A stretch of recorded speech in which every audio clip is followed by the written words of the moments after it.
दलालाची गोष्ट निघाली, कोणीतरी म्हटलं होतं की दलाल कॉन्ट्रॅक्टर निघालेले होते गावागावामध्ये. हे चालणार नाही, हे सांगायला आलो आहोत. आणि जे जे ठरलं जाणार वॉर्ड 1 बंदर विरोधी संघर्ष समितीच्या वतीने इथल्या भूमिपुत्रांना न विचारता सगळ्या जनतेची दिशाभूल करत आहेत. जोपर्यंत हे आपले आवाज प्रशासन पुढपर्यंत पाठवत नाही आणि त्याचा ठोस निर्णय येत नाही, तोपर्यंत आपलं आंदोलन या ना त्या मार्गाने चालू राहणारच.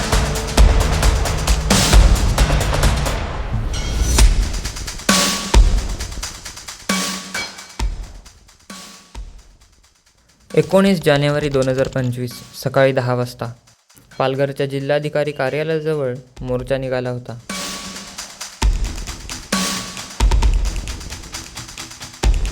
वाढवण, वरोर, चिंचणी, तारापूर, कासा, चारोटी तसेच पालघरमधील अशा अनेक गावातील लोक इथे आले होते. या मोर्चाचा उद्देश विकासाला थांबवणं नाही, तर त्या विकासामुळे होणाऱ्या पर्यावरणाच्या ऱ्हासाला थांबवणं आहे.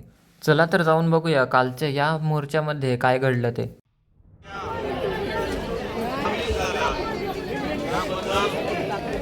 समुद्रामध्ये बंदर होणाऱ्या किनाऱ्यापासून 6 किलोमीटर अंतरावरती जे बंदर 98 मध्ये न्यायालयाने रद्द केलं होतं, त्याच ठिकाणी हे बंदर पुन्हा उभारलं जाते. 4000 एकर समुद्री क्षेत्रामध्ये 1448 हेक्टर समुद्री क्षेत्रामध्ये दगडमातीचा भराव करणार, इथे बेट तयार करणार, इथे चॅनल तयार करणार, एक्सप्रेस हायवे विमान वाहतूक करत नाही, ते इकडे रेल्वेचं तिकीट आहे मला करतोय की कोणी जागेवरनं शिवाय आपण मोर्चा सोडून जायचं नाही. त्याच्यावरती पहिला संघ यांच्याकडनं 20,000 रुपये एका पक्ष आपल्याला आंदोलनासाठी आलेले आहे. वाटी मच्छीमार सोसायटी कडनं आपल्याला 25,000चा निधी उपलब्ध झाले. 2,000 भाटी कोळीवाडा ग्रामसेवा मंडळ यांच्याकडनं 10,000 रुपये या आंदोलनासाठी आले. महाराष्ट्र राज्य संघ यांच्याकडनं 10,000 रुपये आलेले आहेत. म्हणजे आपल्याला यापुढे आंदोलनाला पैसे कुठे कमी पडणार नाही, कारण आपल्या अस्तित्वाचा प्रश्न असल्यामुळे प्रत्येक जण आपला कॉन्ट्रिब्युशन देत आहे. आपल्याला जेवढं काय काय देत आहे तेवढं देत आहे. आपल्या मनोरच्या सूर्या नदीचं तुम्ही पाणी घरोघर देऊ शकले नाही. लोक आमची पाण्या वाचून तडफडत आहेत. पाणी त्यांना पाहिजे असतं, पण तुम्ही पाणी देऊ शकलं नाही. जे समोर विकास करू शकतात ते विकास करू शकलेलं नाही. बाजूला अणुशक्ती ऊर्जा केंद्र आहे, त्याची वीज जाते परराज्यात आणि आमचे लोक विजयवाने अंधारात आहेत. आम्हाला त्या वीज सवलतीच्या दरात वीज सुद्धा दिली जात नाही. असं हे सरकार, दुसऱ्यांसाठी काम करणारे सरकार आपलं ऐकून घ्यायला तयार नाही. म्हणून या सरकारला आम्ही शेवटचा इशारा देण्यासाठी हा जनसमुदाय आलेला आहे. मी सर्व पत्रकार बंधूंना सुद्धा विनंती करतो, तुम्ही आजच्या या मोर्चाचा, या जनसमुदायाचा सरकारपर्यंत योग्य तो आपला आमचा विरोध त्यांच्यापर्यंत पोचवा.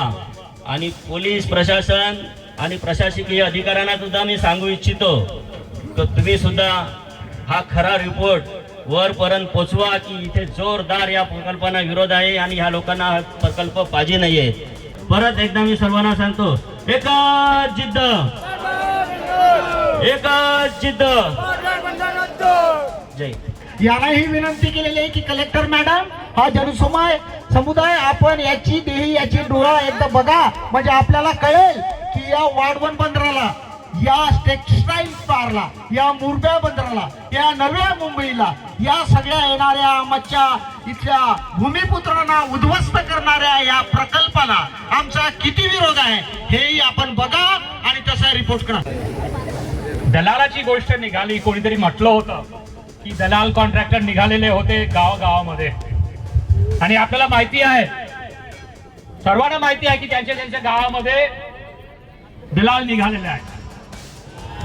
आणि म्हणून हा जर लढा आपला जिंकायचा असेल तर दलाल लोकांना थारा नाही. आणि म्हणून माझी पहिली घोषणा, 3-4 घोषणा मी घेणार आहोत. पहिली घोषणा मी सांगन, दलाल हटाओ, तुम्ही सांगा जमीन बचाव. बरोबर. आता हायवे जे आहे यायचा आहे, मग दलाल तिथे मागे. जमीन, दलाल हटाओ, अरे दलाल हटाओ. जमीन बचली हा तर गाव बचणार. बरोबर की नाही? तर जमीन बचाव मी सांगन आणि तुम्ही सांगा गाव बचाव. जमीन बचाव, जमीन बचाव. गाव बचलं मग समाज बचला. भंडारी समाज असो, मच्छीमार समाज असो, आदिवासी समाज असो, जे समाज आहे बचणार जर गाव बचलं. गाव बचाव, गाव बचाव, समाज बचाव, मग देश बचणार आहे. बरोबर. आपण देशभक्त आहोत. फक्त दिल्लीवाले जे आहेत ते देशभक्त नाहीत. आपण देशभक्त आहोत कारण आपण समाज बचावतो, आपण जमीन बचावतो. समाज बचाव, समाज बचाव. हा लढा जे आहे, ज्या पद्धतीने तुम्ही इथे आज आलेले आहेत, मला खात्री वाटतं की आपण जिंकणारच. जे जनसमुदाय आलेले आहेत हे फक्त मच्छीमार नाहीत. मच्छीमार मोठ्या संख्येने आलं. जे प्रकल्प आहेत ते सर्व लोकांवर, इथल्या भूमिपुत्रांवर एक मोठा सत्यानाश होणार आहे, म्हणून सर्व लोक इथे निघालेले आहेत. आमचे जे आदिवासी इथे आलेले आहेत पहिल्यापासूनच की बंदरच्या विरोधात, पण आता काय काय येऊ लागला आहे ह्यांच्यावर. चौथी मुंबई. चौथी मुंबई म्हणजे काय? पूर्ण बंदरपट्टी बोर्डी पासून तारापूर पर्यंत आणि हे जंगलपट्टी जी आहे वडगाव पासून, जामशेद पासून सूर्यनगर पर्यंत 107 गावं तुम्ही चौथी मुंबई मध्ये घेणार आहे. घेणार म्हणजे काय? जमीन घेणार. पण माणसं कुठे राहणार? माणसं कुठे राहणार? 107 गावं गेली तर काय चाललं आहे तुमचं? आमचे जंगल जे आहे तुम्ही नाश केलेला आहे ऑलरेडी. हे सर्व हायवे काढून गंजारला बघा काय चाललं आहे. डोंगर गेलं, जंगल गेलं. भराव टाकल्यावर काय डोंगर राहणार? हे आम्ही होऊ देणार नाही म्हणून लोक घोषणा घेतात. जमीन देणार नाही, चौथी मुंबई होऊ देणार नाही. हे आम्ही होऊ देणार नाही, हे आम्ही होऊ देणार नाही म्हणून आज इथे जमलो आहोत. हे चालणार नाही हे सांगायला आलो आहोत. आणि जे जे ठरलं जाणार वाढवण बंदर विरोधी संघर्ष समितीच्या वतीने, मोर्चा असो, बंद असो, जे असो, कष्टकरी संघटनेच्या वतीने मी बोलतो की आमचे पूर्ण पाठिंबा राहणार. आणि त्याचबरोबर जे सर्व लोक इथे आहेत ते सुद्धा राहतील माझा खात्री आहे. ते सांगून माझे 2 शब्द संपवतो. जिंदाबाद. इथल्या भूमिपुत्रांना न विचारता शासन अशा पद्धतीने जे पेपर मध्ये, बातम्यांमध्ये सरळ सरळ, अगदी सरळ सरळ आपली सगळ्या जनतेची दिशाभूल करत आहेत. हे सगळं पुढे थांबायला पाहिजे. आता तुम्हाला मला एकच सांगायचं आहे की मुंबई ही कोळ्यांची होती आणि आहे आणि राहणार असं जे आपण बोलतोय त्याला आता ह्या सरकारने जवळजवळ मला असं वाटतं बासनात गुंड आलेला आहे. आपले जे 7 जिल्हे आहेत मच्छीमारी जिल्हे, त्या मच्छीमारी जिल्ह्यांना संरक्षण होता. मच्छीमारांना समुद्र किनाऱ्यावर राहण्याचा अधिकार अबाधित होता. आणि समुद्र किनाऱ्यावर येणारे प्रकल्प हे मच्छीमारांच्या आज्ञेशिवाय होऊ शकत नव्हते. काही मच्छीमारांना त्यांनी प्रॉपर्टी कार्ड दिलेलं नाही आहे. आणि आता मुंबई सारखाच जशा ते पालघर, नवी मुंबई आणि ठाण्याची करायची अशी त्यांनी ठरवलेलं आहे. दिल्ली पर्यंत गेला पाहिजे. पुन्हा एकदा आवाज द्या जोरात. अरे लढाई गे, लढाई गे, मच्छीमार एकजुटीचा, मच्छीमार एकजुटीचा. मालवणीच्या मार्वे मनोरी खाडीमध्ये जबरदस्तीने प्रकल्प आणण्याचा प्रयत्न केला. मोठी महाकाय बोट आणली होती. आमचे मच्छीमार सांगत होते चालणार नाही, बोट चालणार नाही, तरी ती आणली आणि महिलांना, आपल्या मालवणीतील महिलांना खारीत कमरेच्या पाण्यात जाऊन मारहाण केली आणि इतक्या इंजर्ड झाल्या. 21 महिला हॉस्पिटलमध्ये होत्या. मी सांगितलं तुम्हाला हे पचणार नाही.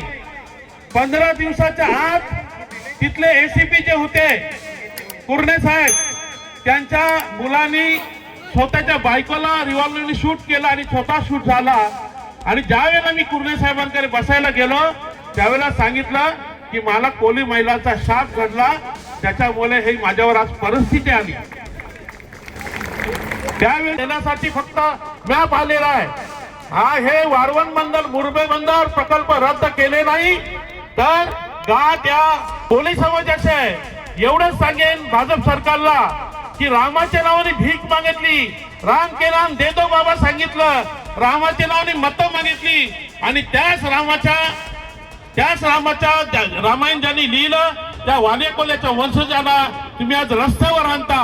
तुम्ही याद राखा, आम्ही जर मनात आणलं आणि जनतेला मी आता सांगतोय की काही झालं तर हे प्रकल्प रद्द होत नाही, तोपर्यंत आम्ही कमलावर, तोपर्यंत आम्ही भारतीय जनता पार्टीला मत देणार नाही. हा ठाम निश्चय आता तुम्ही करा, एवढंच तुम्हाला सांगतोय. धन्यवाद. जय हिंद, जय महाराष्ट्र, जय मच्छीमार. धन्यवाद. सगळं हस्ते लोक मदत करतायत. यानंतर आपल्याला शिष्टमंडळाला बोलवलं जाणार आहे. त्याच्यामध्ये नारायण पाटील साहेब असतील, रामकृष्ण गरज नाही. आणि म्हणून जोपर्यंत हे आपले आवाज प्रशासन पुढपर्यंत पाठवत नाही आणि त्याचा ठोस निर्णय येत नाही तोपर्यंत आपलं आंदोलन या ना त्या मार्गाने चालू राहणारच. आणि सगळ्यात महत्वाची गोष्ट, प्रत्येक वेळेला एखादं इलेक्शन आलं की काही दलालांच्या मार्फत गोरगरीब, भोळी भाबडी प्रामाणिक जनतेला पैसे वाटून मतं फोडण्याचं काम केलं जातं आणि वरती राज्य आणि केंद्रामध्ये एक समज पसरवला जातो. समज असा पसरवला जातो की इथे सगळ्या प्रकल्पांना मान्यता आहे म्हणून हे लोक इथे मतदान करतात आणि आपली भोळी बाबडी जनता सुद्धा ह्या सगळ्या गोष्टींना फसते. म्हणून यापुढे लक्षात ठेवा, अशा प्रकारचं पैसे घेऊन मतदान करणं हे आपल्या पायावर कुऱ्हाड मारण्यासारखं आहे. चुकीचे केलेले सगळे सर्वे, चुकीच्या पद्धतीने केलेले सगळे रिपोर्ट्स, डीपीआर, त्या चुकीच्या धर्तीवर बनवलेला EIA रिपोर्ट्स आणि त्या चुकीच्या धर्तीवर घेतलेली जनसुनावणी, वारंवार ओरडून सांगत होतो आपण ही जनसुनावणी थांबवा, ही चुकीची आहे, परंतु तरी सुद्धा ही जनसुनावणी रेटून नेली. आणि शेवटी काय झालं तर ह्या जिल्हा प्रशासनाने सुद्धा आपल्या बाजूने निर्णय दिला नाही आणि ह्याच्यावरती ज्या मंजुऱ्या मिळाल्या भारत सरकारकडनं त्या सुद्धा अगदी पूर्णपणे खोट्या आणि चुकीच्या आहेत. अशा सगळ्या चुकीच्या पद्धतीने केलेलं काम कागदावरती दाखवून आपल्या सगळ्यांना पोलीस प्रशासनाचा दबाव तंत्राचा वापर करून हे आपल्यावरती प्रकल्प लादण्याचा प्रयत्न करत आहेत. दादागिरी तुमची आणि आपल्या सगळ्या कार्यकर्त्यांना 149 नोटीस. काय मोर्चाला यायचं नाही, तुमच्या बापाचा राज आहे. हा भूमिपुत्र जल जंगल जमिनीसाठी जेव्हा जेव्हा भूमिपुत्र हात देईल रस्त्यावर उतरणारच आहे. उतरणार ना? सुप्रीम कोर्टाचा निर्णय येईल तेव्हा येईल. सुप्रीम कोर्टाचा निर्णय काही येऊ, पण आजच्या संख्येवर मी सांगतो, सुप्रीम कोर्टाने विरोधात जरी निकाल दिला तरी येणाऱ्या विनाशकारी प्रकल्पासाठी आम्ही याच्यापेक्षा जास्त संख्येने रस्त्यावर उतरू. याच्यापेक्षा जास्त संख्येने. इथे कोणी मच्छीमार नाही, कोणी ओबीसी नाही, कोणी कुणबी नाही, कोणी आदिवासी नाही. इथे सर्व भूमिपुत्र आहेत. इथे सगळे कष्टकरी आहेत, इकडे सगळे शेतकरी आहेत. आम्ही इकडे भूमिपुत्र म्हणून आलो आहोत. आमच्यामध्ये तुम्ही आदिवासी किती येणार, वारवळ किती येणार, आमच्यामध्ये तुम्ही वाद लावू नका. एकंदरीतच म्हणायला गेलं तर इथल्या प्रत्येक स्थानिकांचा या प्रकल्पांना विरोधच आहे. वाढवण बंदर, मुरबे बंदर, केळवे टेक्स्टाईल प्रकल्प, समुद्री विमानतळ आणि चौथी मुंबई या सर्व प्रकल्पांमुळे इथे चौथी मुंबई निर्माण होईल असं सरकारचं म्हणणं आहे आणि हेच म्हणणं इथल्या स्थानिकांना पटलेलं नाही आहे. विकासाच्या मागे होणारा हा निसर्गाचा ऱ्हास आहे असं इथल्या स्थानिकांचं म्हणणं आहे आणि हेच ते होऊ देणार नाही असं सुद्धा त्यांचं म्हणणं आहे. म्हणूनच हा त्यांचा मोर्चा निघालेला आहे.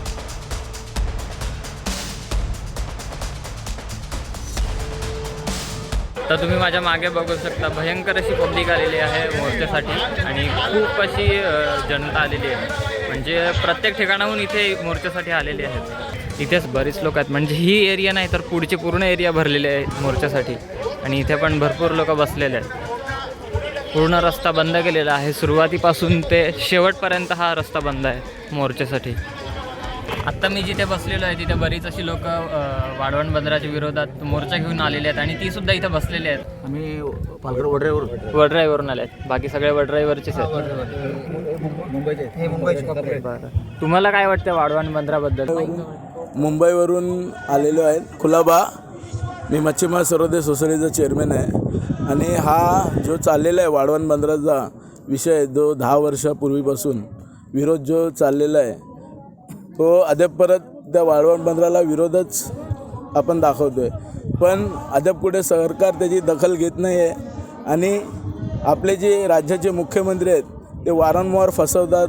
ते सांगतायत इकडे तुम्हाला नोकऱ्या देऊ, काही देऊ, पण अद्याप परत असं कुठलीच काही गोष्ट मच्छीमार आणि भूमिपुत्र जे आहेत ती कुठलीच गोष्ट इकडे राज्य सरकार आपल्याला करून देत नाही, होणार पण नाही.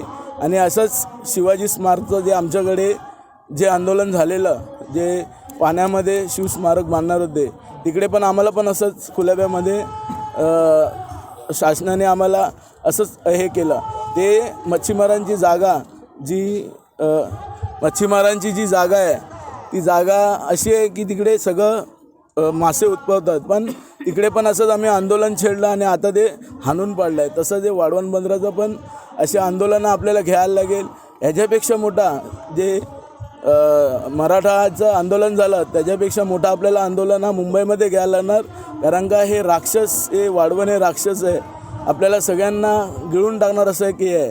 तर खरोखर लोकांना आव्हान आहे की याला विरोध करण्यासाठी पूर्ण जेवढे भूमिपुत्र, मच्छीमार, शेतकरी समाज वगैरे जेवढे जे गावं आहेत पालघर डहाणूपासून ते मुंबईपर्यंत त्यांनी सगळ्यांनी यायला पाहिजे आणि या राक्षसाला हाणून मारला पाहिजे. तर बघितलं मित्रांनो, तुम्हाला सगळ्यांना आता कळलंच असेल की प्रत्येकाला असंच वाटत आहे की वाढवण बंदर व्हायला नाही पाहिजे आणि प्रत्येकाची हीच इच्छा आहे. इथे खूप लोक आलेले आहेत. फक्त एवढीच नाही, एकच गाव नाही तर आणखी हजारो गावं तिथे आहेत, पण तिथे खूप गर्दी आहे. म्हणून आपण इथे शांत वातावरणात बसलेल्या लोकांना त्यांचं मनोगत विचारतोय.